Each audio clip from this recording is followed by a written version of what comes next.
How's everyone doing today? This is Hero. How's everybody Kim Cho? So today I have a very important topic, which is the truth about astrology or any spiritual science in general. Okay, so this includes palm reading, numerology. Some people predict just using the face. Any spiritual science, especially that's used for predictions.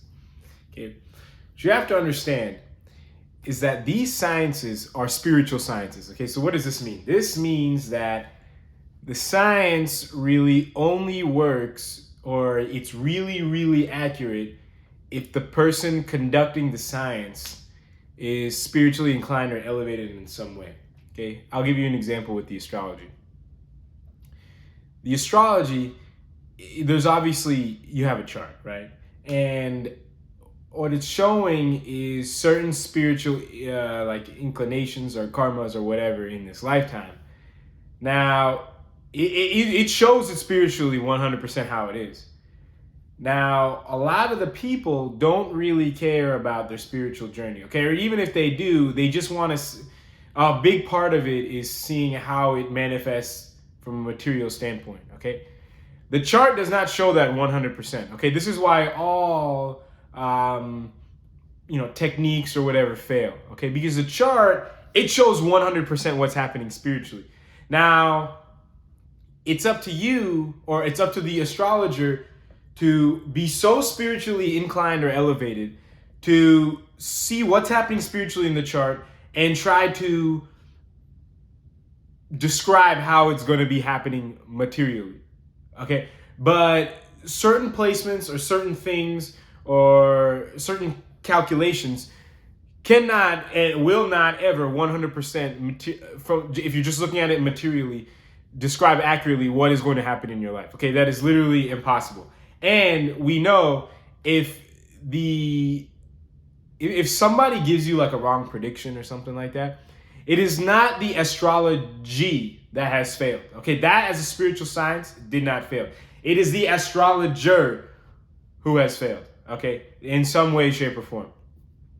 Because they were unable to look at the chart and spiritually determine what is going on and tell you materially what is happening. Okay, that's why I would recommend to first when you look at a chart or something like that, spiritually understand what is going on. Okay, and then you could try to kind of give them certain possible outcomes based off of that spiritual, whatever you see spiritually, and let them know also with the grain of salt that this is just kind of what I predict is materially going to happen in your life based off of what is spiritually shown. And this is why if someone is coming to you like for some kind of astrological advice, or if they're a little bit spiritually inclined, you could tell them 100% with most to an extent spiritually what's going on in the chart, and if they care, which they should, that'll also provide them great benefit. But then you can also describe materially based off of certain things and stuff, and based off of your experience, how you think that will manifest these spiritual things that are shown in the chart. Okay, so I hope that made sense. Now, the best way to obviously be able to read a chart with more and more accuracy is obviously to elevate your own self spiritually, right? The more you understand yourself and go within, the more you understand all these planets and charts and stuff like this, okay? That's why you've heard me say in some videos that going within, it's like connecting to the spiritual internet, okay? Once you go within, you see everything, okay? But unfortunately, most of us aren't God, okay? So this means that we're humans. We're going to be prone to some error when interpreting spiritual sciences, unless, like I said, we're really, really, really elevated. And the way to tell if someone's really, really elevated, just look at what they're doing, okay?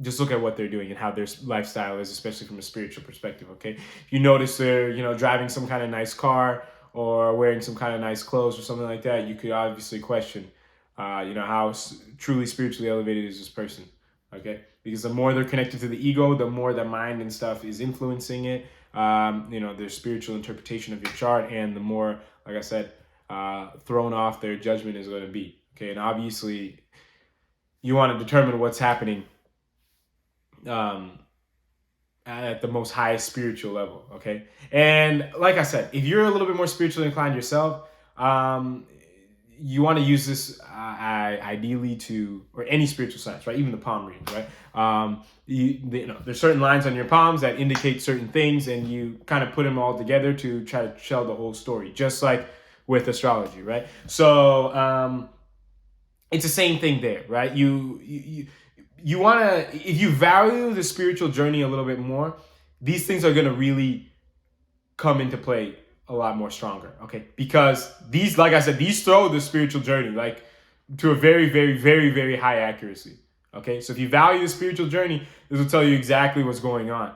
But if you only value the material journey, one, you won't know with 100% accuracy. And two, even if you do know with a high amount of accuracy, it's not going to be completely accurate, and you're not going to know which parts are that accurate and which parts are not, because of the fact that you just have no way of knowing if you're not spiritually elevated yourself, okay? How accurate something is and whatever, even if someone does give you a material prediction, okay?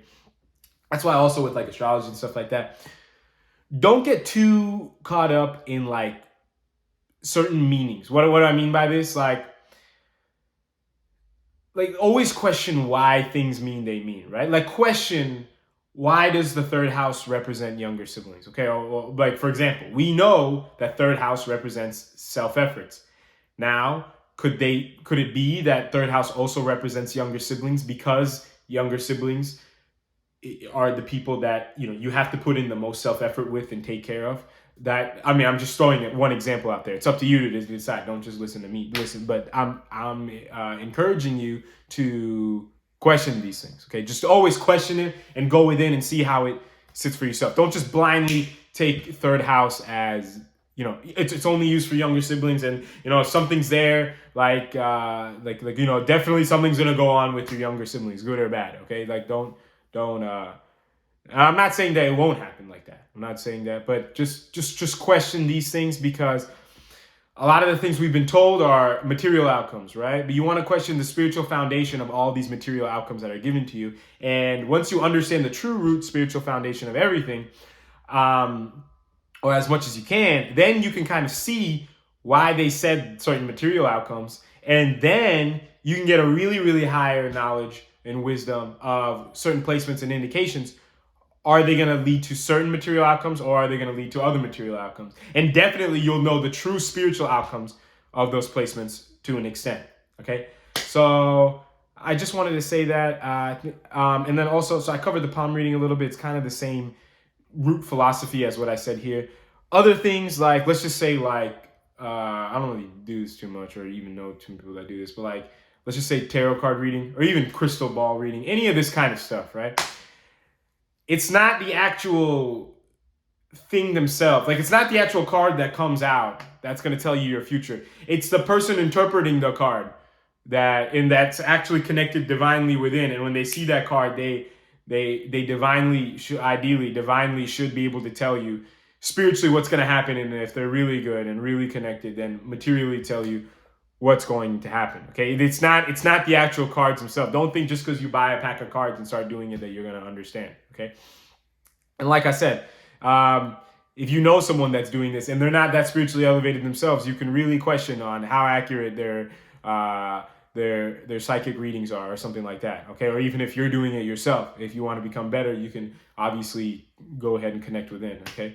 And like I said, the best way to do that is just see what they're doing, see what their spiritual lifestyle is like, and see how much attachments they have and how much mental work that you think they've done. And I'll let you decide personally whatever you think, however elevated you think they are spiritually or not.